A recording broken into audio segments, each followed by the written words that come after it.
Greetings my friends, and welcome to this brand new campaign. Now, I know that many of you might be thinking, Mala, what are you doing? You have a huge amount of campaigns currently going. As many of you probably noticed from my channel, I'm primarily sort of an Empire Total War player, with some Napoleon Total War thrown in as well. But let me quickly just explain why I sort of decided to bring this sort of campaign to the channel, as it were. Now, as many of you know, I haven't sort of put Attila or Rogue 2 or Warhammer on my channel. I put Warhammer on my channel briefly, but that, unfortunately, due to technical difficulties, that was sort of cut very short quite quickly. But with Attila and sort of Rome 2 as well, they didn't really sort of capture my imagination in terms of what they sort of brought to the sort of the table. Now, I know there are many people out there who really thoroughly enjoy both games. I'm not the type of person to sort of put negativity down there and put sort of videos out running down different games. I'm a firm believer in, some people prefer one type of sort of strategy game, and others prefer different strategy games, and that, that's the way it should be. Everyone has their own preferences, their own sort of likes and dislikes. I'm not really one to run down one game because it doesn't really do anything for me. I'm just not that really type. But these didn't really sort of push my buttons, as it were, so really get me going. Apart from when Attila came out, and I noticed that there were a lot of people saying to many sort of YouTubers who were sort of looking to start Attila campaign, have you tried the Western Roman Empire campaign? Because that is something absolutely, that is something that's going to really give you a huge challenge. And as I also looked deeper into it, I came to realize that the Western Roman Empire really does prove and does provide a huge challenge, and one that really did pique my interest. Now, unfortunately, I haven't been able to had the time to really sort of sit down and sort of really get my teeth into this. This is an itch I've wanted to scratch for a long time. Now, I'm going to give you sort of a fair warning here, my friends. I haven't played Attila almost at all, so I'm really going to be throwing myself in the deep end here. And you may be thinking to yourself, well, what, Mala, why are you doing this if you've never played it? Initially, I was going to do this sort of as my own personal sort of project, as my own personal campaign. But then I realised, why do that? Why do that when you have sort of, the finest community around you, the community that is the council? And I just absolutely could not let this go. I know that the council, some of you probably already weeping at the sheer magnitude of the task in front of you of trying to guide me through this campaign. Some of you might be thinking, Mala, what are you doing? Are you a fool, sir? And you probably are right. I probably am a little bit of a fool to throw myself so squarely into what quite clearly is, especially for someone who is completely new almost to Attila. Someone who is completely new to Attila, you're probably thinking, man, what have you done? Why are you throwing yourself in the deep end like this? It's sort of equivalent to throwing yourself into a deep end and not being able to swim and saying, right, get to the other side. And that's effectively what I have done here. But I think to myself, I could do it privately, sort of away from YouTube, as it were, away from the channel. But I thought, no, I've got one of the greatest communities I have possibly seen on YouTube. And a community that's always been there with me every single step. You are the absolute beating heart of this channel. Without you, my friends, the channel, the campaigns, they wouldn't really mean much, to be honest with you. They would just be there, but they wouldn't have the depth and the breadth. They wouldn't have that interaction. I see many of you good friends of mine, wonderful commanders, and to be able to sort of bring this to the channel, but knowing that backup is there for me as well, it really is a great comfort. I know it might sound a bit melodramatic, a little bit dramatic there, but it's really a challenge for me. It really is. I don't back down from any challenge. I'm really up for this fight, and it is going to be a fight. So what I'm going to do in this video, I'm just going to sort of go over where we stand, what the brief things. Many of you have probably already completed this. Many of you have probably already seen campaigns on YouTube. I know there have been a number of campaigns on YouTube.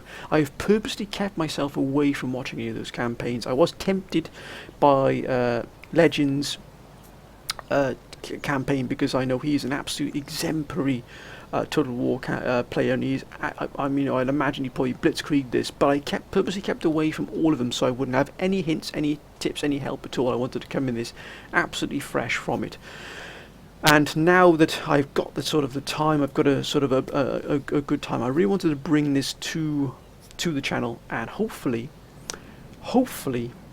with everything crossed, be victorious on this. Now there is a very strong chance that things are going to go pear-shaped very quickly here, because I do know that the start of this campaign is brutal, to say the very least. So this is where I'm going to need the council's advice. Now this is a prelude video, this is not the first episode. This is a video where we examine and we see what is available to us, and just to get the council's advice. Now I am using the Radius mod Gold Edition. I'm using all the Radius mods, AUM, which additional units mods. I'm using the complete overhaul package. I'm using the additional units as well. Changing the cards sort of the units and things like that. So I've added all the Radius mods are there together. So I wanted to keep them.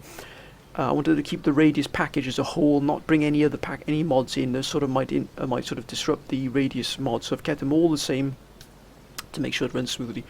And I've also sort of ramped the graphics right up to extreme, just to give it that little bit of extra depth. As you can see, the graphics on this are quite exceptional. The campaign graphics I do absolutely adore it. I love all of the depth here of the forest and all that as well. I mean, look, just the map of Britain itself is just exemplary, really is. And of course, look at that, it's raining over Britain, which is an absolute shocker. But as you can see here, the sort of the Western and the Eastern Roman empires, of course, were split asunder. They were divided by sort of the last emperor, and both of them sort of had sort of mixed fortunes, with the East sort of having all the prosperity there, with the access to all the sort of the major trade routes, all the gold, and all the sort of the very, very fine trade routes moving down into sort of all what would be latter day Middle East. So I mean, you can see they've got a vast empire, but it's very, very lucrative, and they are reasonably comfortably off in terms of their possibility of them being attacked. They're very well established. They've got a good armies. They've got good sort of cities. Infrastructure is looking good. They've got Constantinople here, of course, which is the absolute. I mean, look at that city. It is an absolute wonder, sir. But we are Western Empire is the complete opposite. It is beset by huge infrastructure challenges, massive cash flow problems, a huge barbarian sort of threat which is just hanging over them at all times. As you can see here, we might have 19,000 coming in, but for an empire of this size, that is a pittance. It is absolutely nothing at all. We've got 9,000 in the sort of current treasury again, which is just nothing for what we should have for an empire this size. It stretches all the way from sort of the north here, Newcastle area, sort of in Britain, all the way through sort of what is now latter-day France and Germany, all the way down to Iberia here, which is latter-day Spain, all the way into sort of North Africa, all the way along the North African coast, all the way down here until it sort of meets its brethren here, the Eastern Roman Empire right here. So as you can see, it is huge. So when you've got these figures, they might look absolutely fantastic, but if you had an empire that was, say, Italy, moving up through over the Alps into sort of France, and then sort of the coast of Portugal and sort of Spain, moving down here, sort of these areas here, maybe Germany, that would be a reasonable amount. But when you've got an empire that stretches so vast, almost moving into sort of Turkey, latter-day Turkey as it were now, on the border, sort of you push down at almost latter-day Turkey, and it stretches all the way to the North African coast, into the Mediterranean, of course. This is nothing at all. So, we are up against it in terms of where we husband our strength. Where do we put our gold into? Where do we put our infrastructure into? What do we split the regions into? So, of course, we've got Britain here, which we are going to start off with. Now, as you can see, we do have sort of, which is Wales now, up here, Saguntium here, which is sort of North Wales. Then we've got, which is the north up here as well. Heading towards Newcastle, as it were. Then you've got the sort of the Midlands here, Lindium. You've got the sort of the north, well, sort of the northeast, as it were, here. Then you've got Londinium here, which is just absolutely huge. I mean, look at that! What a wonder there, sir. Then you come down into sort of right down into the south, which is Devon and Cornwall. So we do have a huge amount of tract of land here. We've got Ireland across the way here. A massive tract of land here for Britain, but it's only got an absolute minuscule army to defend it here. As you can see, they've already taken a sound thrashing here, so it's going to take them 3 turns to become fully replenished here into these. And even these troops here are not of the finest troops. Got excellent armour here. These border guards, Limitani border guards here. So as you can see, shields, sword, heavy, midi. You've got some good cohorts here, so that's not too bad at all. And we've got the Armaturi, and we've got the Scout Equites here as well. Now I'm going to pronounce some of these completely wrong. You have to pick me up on it, my friends. I know I'm going to pronounce some of the cities wrong. I do apologise. Obviously, correct me in the comments, because I'd like to do this absolutely by the book if possible. So, this is my first question to the council. What do we do about Britain here? Do we stay in Britain here and maybe pull this army back to a certain sort of line, a certain demarcation line here? Do we pull them back to London or Londinium here, and then sort of rebuild and sort of give everything else up here away to what is going to be quite clearly an attack from the Scots up here, and the sort of the Celts up here, and indeed from the Celts here in Ireland are going to obviously coming across, as you can see here, the Wandering Warriors. They're quite clearly moving into northern Wales here. Do we pull back from a border come here and move back to Londinium, which we can do in one swift sort of strike here? The Londinium can already be upgraded here, and indeed here we could upgrade it to a Municipium here, so that would give us Scout Equites, Cohors, Exploratores, Border Guards, Sigatari, so, and also Bastionanger here as well as defensive siege defense. It would give us wealth, plus 4 growth, plus 3 public order, plus 2 squalor. Food consumption would be minus 50. Now food consumption is not too bad, but again, if we did throw 6,000 gold into that there, that would take a huge chunk of our money away straight away, and all of a sudden we've already got public order issues here. It's minus 35 at the moment, but we can move the army in. That would sort of that would sort of bring some of the problem down in terms of the public order, but even then we're looking at what could be quite the fight to keep the city under our control. Research rate is not too hedged for Stonehenge, minus 20 publicly, minus 20 penalty due to presence of other religions. Spring here, there it is, growth is minus 2, taxes minus 4. So do we keep Britain but pull back to a specific area, pull back to a specific city and hold it, try and hold it? Of course we've got Stonehenge here, there's Stonehenge. We've got some, yeah, we've got an iron mine here as well, if I'm not too mistaken. Indeed, sir.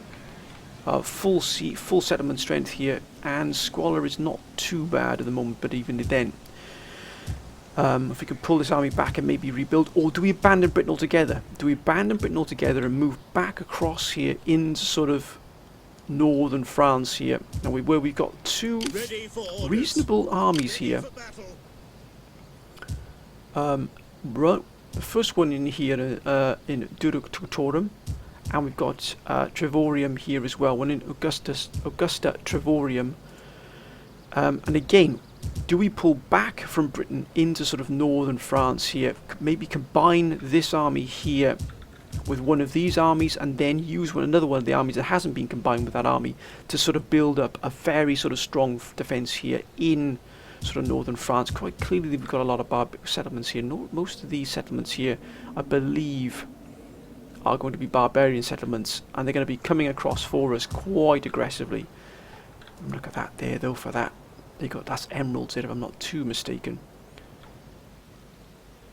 Across the border there. That would be absolutely fantastic to get a hold of that. What a boon that would be to our economy if we got that. But we do have here, if I'm not mistaken, there, in Avaricum, we've got a gold mine. Look at that gold mine there. Gold veins, and what a gold mine, small gold mine. With 1,200 for your industry, mind you, the public order there would be hit pretty hard. And squalor is already pretty high here as well. So that would pretty much neutralise what we've got there. Public order would be plus 2 growth as well. 225 from substance. Road development's 15 as well. We're looking to improve our infrastructure if possible as well here. A garrison encampment. Possibly, but do we need that there at the moment? They're so deep within the hinterlands of the empire. The borders where we need to defend.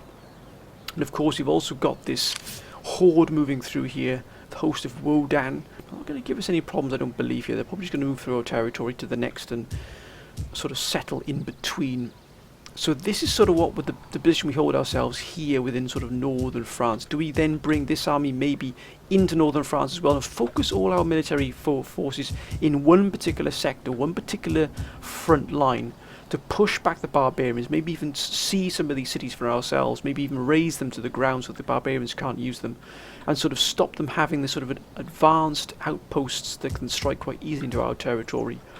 Do we pull back here from Vindelicorum here, Augusta Vindelicorum here? Do we pull back this army here, as you can see here? Palantir guards. Of course, we've got those border guards again. We've got those cohorts as well, heavy military infantry, which are an absolute boon. And these are at full strength. These are at full strength here. Do we keep the army here, moving down then, sort of down south here towards, as we're heading towards sort of border with the Eastern Empire? We've got another army here as well in Savaria.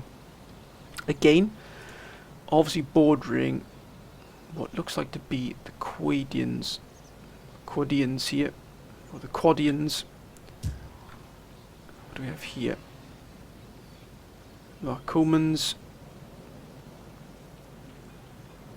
the Alamans. So again, what do we do with the forces we got here? I know I'm moving quite quickly through this, my friends, but as you can see, most of these settlements have timber, they have fur available, they have some kind of income, some kind of mineral, some kind of natural resource we can use to rebuild. Octorium here as well, or Octurium, or Octurum. As you can see here, this has an iron mine. Again, sanitation here would be improved, and sanitation is already good here. Now we could make the iron stat there. We got 25 iron here. Recruitment cost would be -4 as well for this particular region as well. And a fountain, bathhouse. So as you can see, what do we do in here? Now I know that Mediolonum here, or Mediolonum here, is one of the major cities here just before you hit sort of Italy proper here, as it were. So what do we do in terms of our fallback position if things really do go wrong for us here, depending on what the council sort of decides upon what we should do? Now I know that Italy probably is going to be really the sort of the key, the beating heart of this empire. And do we have Italy itself here, sort of Rome and that? Do we invest our money within these cities here, within these regions of Italy, and sort of have our wealth, have the sort of infrastructure flowing outwards into the empire that we have? Or do we sort of do it from the extremities back into Rome? So in other words, are we looking to sort of invest heavily in Rome so it has, it has the production might and facilities we need to sort of be able to support the armies further afield, and invest heavily within Rome, because you can see that is probably the furthest away from the barbarians and from sort of the threat they can oppose from us? Do we pull the armies back to a specific place? Do we pull them back to Aquileia here? And that would be the sort of the border here, the place that we would make our stand if the barbarians made it this far. Maybe invest in this town, maybe invest in this town, really sort of stamp our authority onto it here. Military wharf, 6,000 here. But again, we could have a vicus here where we could, or a colonia here, which we could start to allow us to sort of start producing some wealth and some growth and public order here. And again, we've got this, but mind you, the cost here of these churches is -100. The maintenance cost here is going to absolutely be brutal upon us. It really, really is. We could have a guardhouse again, but do we really need that? I don't think we do. And then we've got Verona, a part of that sort of region. The olive orchards here would probably produce olive oil indeed, and food, +100 from reserves. A colonia as well, that would really increase the sort of the zeal behind this military. Oh, look at that. We could get a rally field here, which would produce cohorts and levies as well, which would be absolutely fantastic. Now, down here, Ravenna here is an actual maintenance, but mind you, -100 here for Latin chapel. So again, these chapels are draining our sort of maintenance here. Our money's being drained away here by these churches. Now, if we could get rid of these churches, it would free up a huge amount of our money. It would be a problem for public order because, of course, many of them are giving us quite a lot of public order, but they're sapping. So they're sapping a huge amount of our maintenance. Municipium here as well. trade jetties. That's good to see as well. And a reservoir, an aqueduct. Maintenance cost will be 100 as well, so plus 13 to all regions in this province, that would be absolutely fantastic. Plus 3 to order. So if we got rid of that, we could have this to replace it. And it would effectively give us the same public order, but it would also improve our sanitation to these regions as well, which would be absolutely fantastic. So do we sort of have Rome and Italy as a sort of the main area where we invest the money we have, and so that investment spreads outwards, so we're able to produce armies, we're able to produce units for our trade, our investment is coming from sort of Italy, and that wealth, that power is then sort of ebbs and flows out from Italy to the rest of the empire, what we will have left, because we're quite clearly going to lose some of these regions. That's a given. But do we sort of have that? Do we have that in mind? Is that our main sort of goal here? Is to have it, and then all the sort of I guess the additional wealth we're going to create, the armies we're obviously going to need to create here. Will they flow from Italy outwards? Are there areas within sort of this region of the Alps here that we need to hold? Or we could set up a sort of a base of operations where we say we were to move to Aquileia here, and this is the sort of the area we'd make a stand if the barbarians push that far deep to try and move into Italy. Do we pull these armies back together and move them away from the front lines here and move them back to Aquileia here so they can replenish and repair, and then we can sort of really make them into some really fine armies here that are able to stand the pressures that are going to come our way. We've got of course the Eastern Roman Empire down here, but they're obviously going to face their own troubles as well, because of quite clearly they're going to be facing some hordes here. Yes, I mean, look at that there. I bet that is a very, very wealthy area here. Trimetonium here.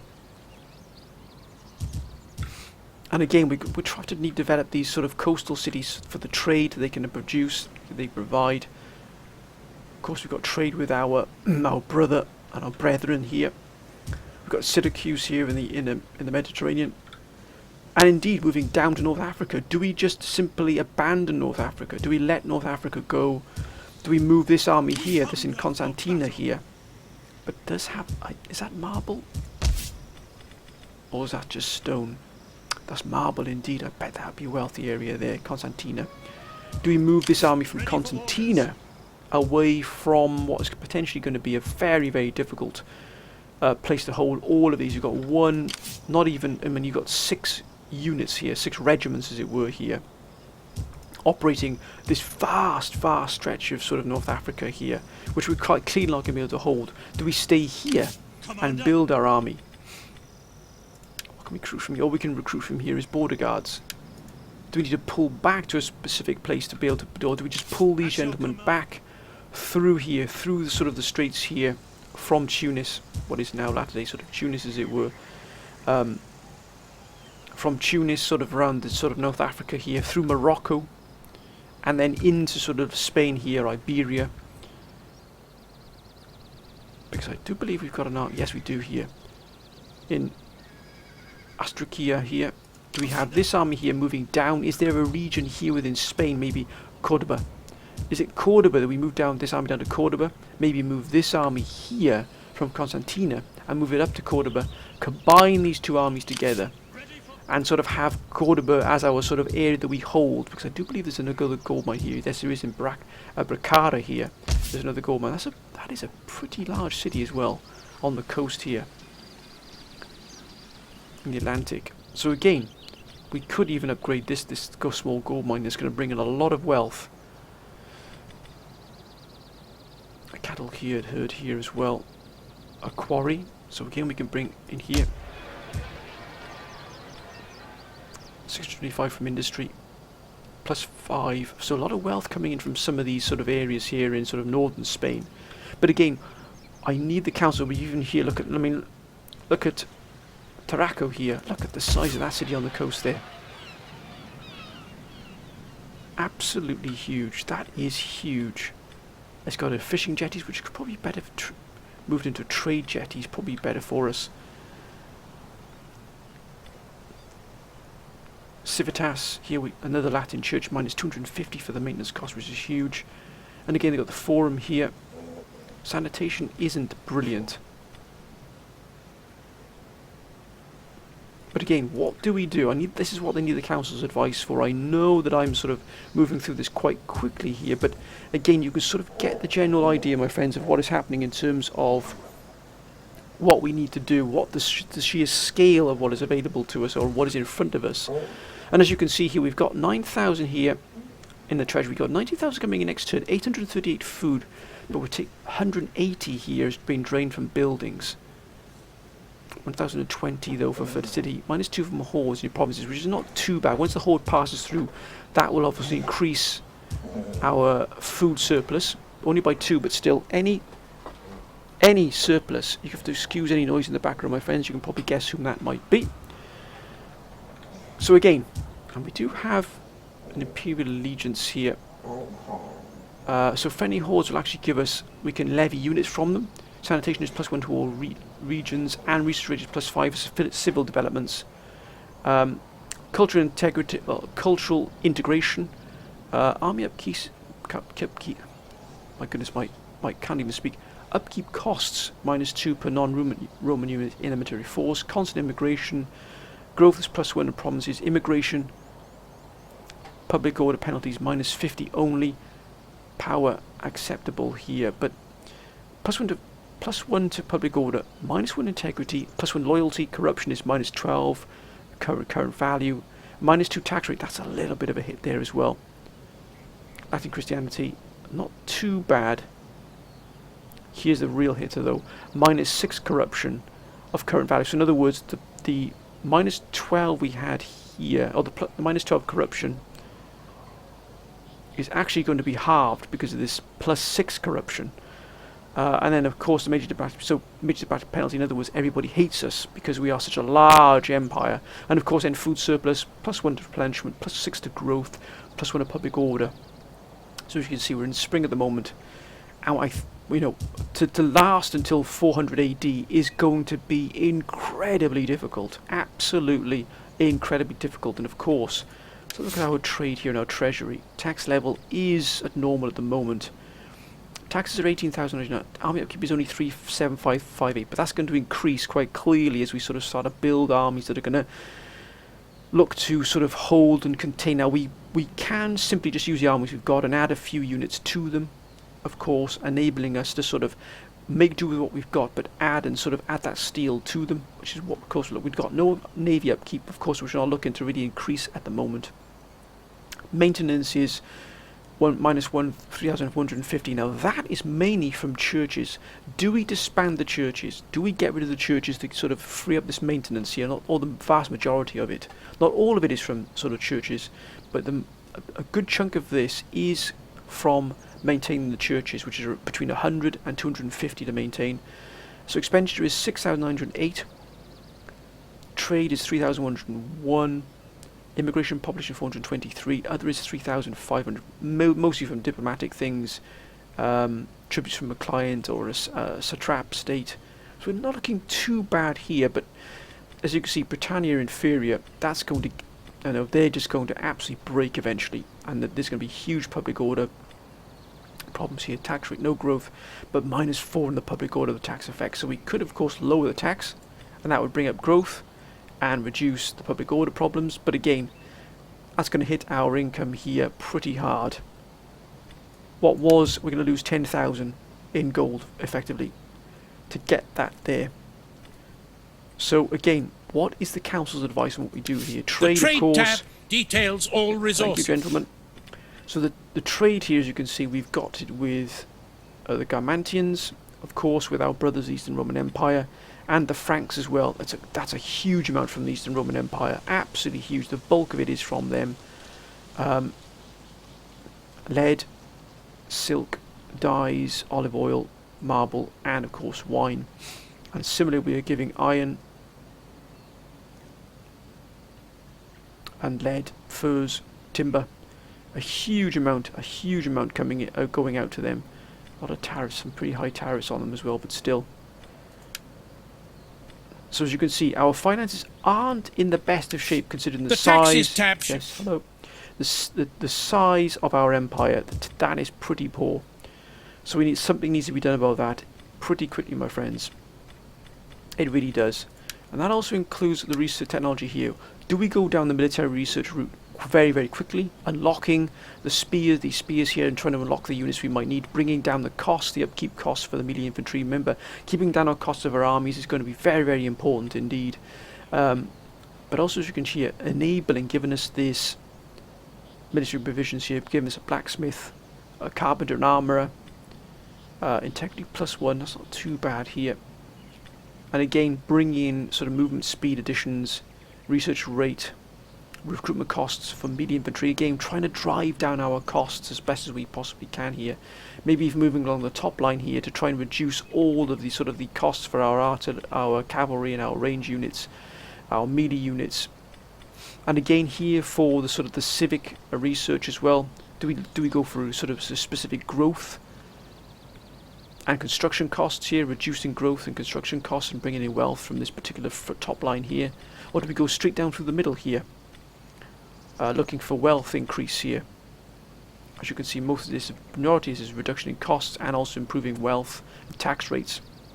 So again, all of these things need to be looked at, all of these things need to be considered. I know that many of you have probably already played this campaign and already you know, won this campaign, beaten this campaign, have been the victors of this campaign. So that's why I know that many of you probably don't really need a large overview.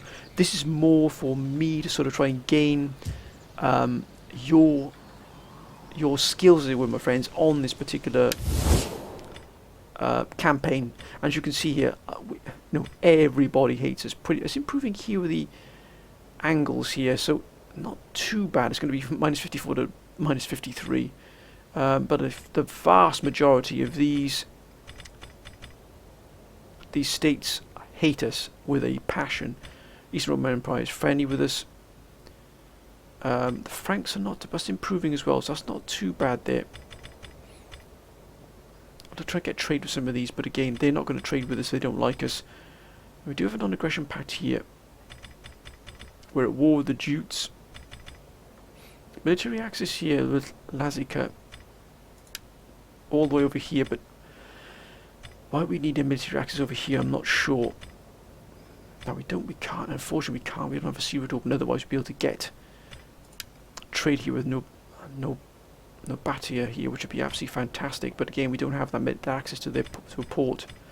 And of course we're at war with the Saxons, the Quadians, we've got the hordes, of course, the Visigoths and the Suebians moving through as well. So again, that is where we stand in the broader scheme of things. Now, this is what a prelude episode. This is the gain the council's advice. So, as always, my friends, your comments, your advice. If you've already completed this campaign, if you've been victorious in this campaign, if you lost at this campaign, if you were defeated in this campaign, please let me know what you did, what your sort of what your procedures were, what your thinking was when you went into your particular campaign. How did you tackle the start of this campaign? Because what we're going to focus on initially is the first sort of 5 turns. As soon as we get through the first 5 years, that's going to be our first sort of goal, is to get through that first 5 years of this campaign. After that, anything after that is an absolute bonus. If we can survive that, then I know we've got a good chance of possibly becoming victorious on this. But again, a lot is going to change, a lot of things are going to change. We might set our plans out at the start, but that might fall very flat in the future with things coming along. I know we're going to be hit pretty hard at the start, but I need you. So the principal advice that I'm sort of requesting from the council is, what areas do we abandon, what areas do we keep, what armies do we sort of combine, do we need to combine any armies, where do we pull our armies back to? Do we need to pull our armies back? Do we abandon Britain? And what do we do with Rome? Do we use Rome as sort of the catalyst to start rebuilding sort of the empires? In other words, we sort of invest heavily in sort of Italy and allow that sort of wealth to emanate and ebb outwards to the rest of the empire, or what's going to be left of it. Are there particular settlements, cities, towns that we need to keep? Do we need to defend them, to the last man? Are there settlements we need to defend regardless? So again, all of this advice, my friends, all your advice is going to be so much needed, more than you can possibly ever know. I know some of you are probably already possibly dreading the thought of this and having to prop me up, because I'm going to be leaning incredibly hard upon the council to start with. I really, really am, more than you could possibly know. I am coming into this almost completely new, so it's going to be not only my learning to sort of how to sort of campaign upon within this sort of in this campaign. I'm also going to be, you know, learning to fight upon in this campaign right from the start. I've thrown myself right in the deep end. I know initially I was going to do this sort of away from the channel, and I thought, no, let's do this. I've got the best possible backup, as it were, on my side, which is the council, and you have come through every single time for me, friends. If I fail, then you know that at least we've had a go. At least we've had a go at it. At least we can not look back and say, well, we didn't succeed, or we didn't do it. It's something that, but I've always wanted to play this campaign. I've always wanted to play the Western Roman Empire. I wanted to challenge myself. I wanted to throw myself in at this, and now I'm going to do it. I'm going to do it out in the open, so that if I fall flat on my face, you know, it's there for everybody to see. But I've got a sneaky feeling. I've got a gut feeling that I think we might be able to do this, my friends. Now I'm going to make a number of mistakes on the way through this campaign, so there's going to be a really long learning curve for me, and I'm going to make mistakes. I'm going to make mistakes. Going to make you probably cry and scream and throw things, but I promise you that I will learn from my mistakes, and I will, you know, do my utmost to make this really, really work. But again, I'm going to leave this in the council's hands now. As you can see, it's in the faction, of course, and I know that we can sort of move different sort of family members into different parts. We can also got you know, we can have master of offices, and I know that we've got different governors we can put in as well. But we can sort through that as time goes by. But I won't do this until we decide what regions we're going to focus upon, because I know that, you know, different regions, sort of Italia as well. I believe there's Italia here. The governor here will give us a boost if it's depending on what, you know, what this is a fighter. This one here, +1 to melee. Another one here as well, steadfast defender. So do we need this? Do we need this sort of governor in Italy, or do we need him on one of the sort of border towns or the border cities we're going to try and keep, so that he gives us that that morale boost?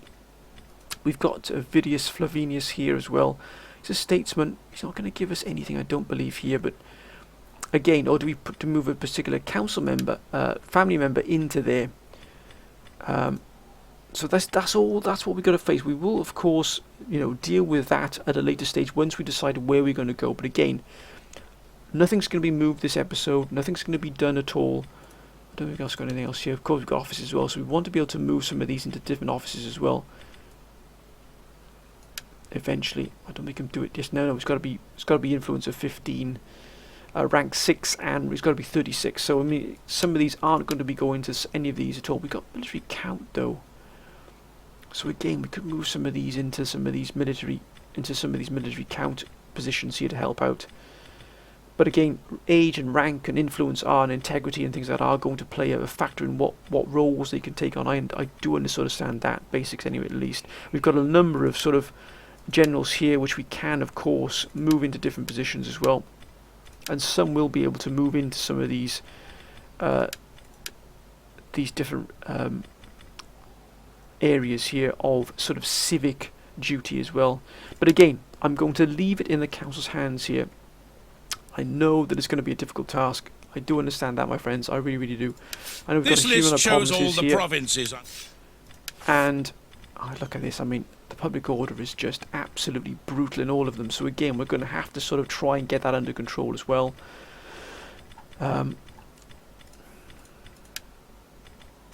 we've got Galicia here, all the way over here, which is our most productive in terms of the money it makes, and also the exports of food as well. So that's good. This list shows all factions currently. A lot of factions as well, which we can keep an eye on here. But again, most of these aren't particularly friendly towards us. Some are neutral, some are improving, some are, you know, their attitude towards us is improving. But it's going to be the barbarians going to give us the most problems. Shows it. Unseasonal conditions, bad spring. We're going to have a lot of that. We're going to have a lot of challenges, my friends, a huge amount of challenges. But again, I wait for the council's advice. I will heed the council's advice. Now, this campaign won't be going up straight away. There'll probably be another week or so, maybe even 2 weeks before this campaign is put into full effect. Because not only do I want to absorb and read all the comments, all the proposals, the plans from the council, but the next sort of episode, the next sort of campaign that's going up is going to be the Knights of St. John campaign. So you're going to see that up next, my friends. But I'm going to leave this now in the council's hands. Whatever advice it is, whatever advice you want to put in, no matter how much, don't worry about how long long your sort of advice is, how short your advice is. Please let me know if you've been victorious over this campaign. Let me know how you did it. If you were defeated by this campaign, let me know what happened, what you sort of went through, your workings in your mind of what you hoped to do and what might have gone wrong for you. What areas do you focus on for your research? What focus do you area on to sort of invest your money in? Did you cut back on churches to sort of cut back their maintenance costs? All of these things, anything at all, my friends, even the smallest detail will be a huge help for me, because it's going to be a massive learning process. It really, really is. But again, I'd like to thank all of you for your wonderful support, not just for this, but for all of the campaigns. You've been an absolute wonder, my friends. Your advice is exemplary, and it's an absolute joy to be able to sort of read through all your comments and to sort of reply and interact with all of you. It really, really is an absolute wonder. It really is a real joy to do. I enjoy it so much. I really do. But I'm going to leave this in your capable hands, my friends. Again, if you want to keep coming back and putting new comments in, I will absorb it. I'll read it because I'm going to need it. I really am going to need it. It's one of these ones where it gives you the old sweaty palms when you think about what you've got to do. And I haven't had that sort of apprehension in a long time in terms of campaigning on Total War. Maybe sometimes when you win a campaign, you're deep within a sort of an Empire Total War campaign, and it's on the knife edge, and that's when you get that. But this is right from the start. I got that sort of sweaty palms, as it were, thinking about how this could go. I could fall flat on my face, but if I do, at least I can look back and say we've had a real go at this. We've made a real effort at this. But anyway, friends, I'd like to thank all of you once again for your fantastic support. I look forward to reading all your comments, and I'll now leave it in your capable hands. But until next time, my friends, bye for now.